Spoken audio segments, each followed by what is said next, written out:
Hello students. आज हम एक नया टॉपिक करेंगे जिसका नाम है अकाउंटिंग स्टैंडर्ड्स। ठीक है, accounting standard A mode of conduct imposed on an accountant bye custom. कि एक मोड ऑफ कंडक्ट आपके अकाउंटेंट को इम्पोज्ड करना पड़ता है, लॉ एंड प्रोफेशनल बॉडी। ठीक है, फिर उसमें है आपके पास nature of accounting standards. Accounting standards are guidelines which provide the framework credible financial statement can be produced. According to change in business environment, accounting standards are being changed or revised from time to time. तो जब आपका environment change होता है तो उसके हिसाब से accounting standards को भी टाइम टू टाइम चेंज करना पड़ता है to bring uniformity in accounting practices and to ensure consistency and comparability. It's the main objective of accounting standards. Where the alternative accounting practice is available, an enterprise is free to adopt, so accounting standards are flexible. जो आपकी practice के लिए इसको adopt किया जाता है क्योंकि ये फ्लेक्सिबल है। Accounting standards are mandatory in nature. फिर उसके बाद है utility of accounting standard. They provide the norms on the basis of which financial statements should be prepared. It creates the confidence among the users of accounting information because they are reliable. ठीक है, ये confidence करते हैं क्योंकि ये reliable है। It helps accountants to follow the uniform accounting practices and helps auditing and auditors in auditing. जो auditing करते हैं, जो चार्टर्ड अकाउंटेंट होते हैं, जब वो ऑडिटिंग करते हैं उसके लिए वो उसको हेल्प करता है। It ensures the uniformity in preparation and presentation of financial statement by following the uniform practices. ठीक है, ये थी आपकी यूटिलिटी। ठीक है, फिर उसके बाद आपका इंटरनेशनल फाइनेंशियल रिपोर्टिंग स्टैंडर्ड्स, जिसको हम शॉर्ट में बोलते हैं IFRS।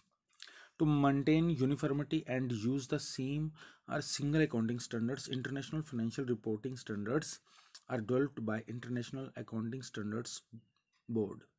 ठीक है, ये किसने डेवलप किया है?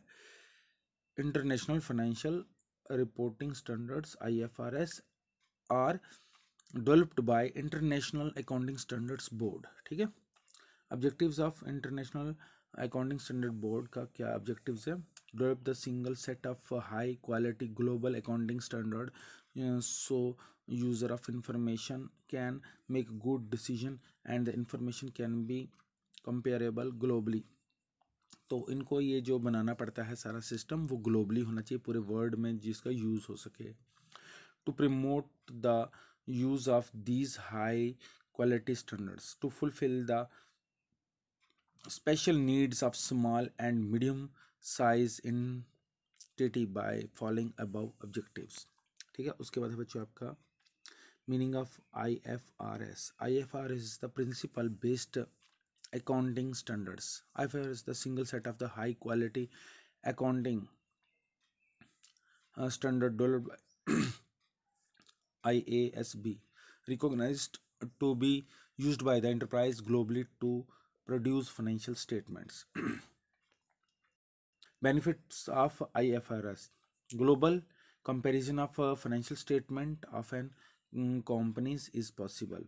Financial statements prepared by using IFRS shall be better understood with financial statement prepared by the country specific accounting standards, so the investors can make better decision about their investment, जिससे आपके जो investors हैं उनको better investment मिल जाए। ठीक है, ये भी ग्लोबली ही काम होगा। Industry can raise or invest their funds by better understanding if financial statements are there with IFRS. Accountants and auditors are in a position to render their services in countries adopts IFRS. By implementation of IFRS, accountants and auditors can save the time and money. Firm using IFRS can have better planning and execution. It will help the management to execute their plans globally. ठीक है,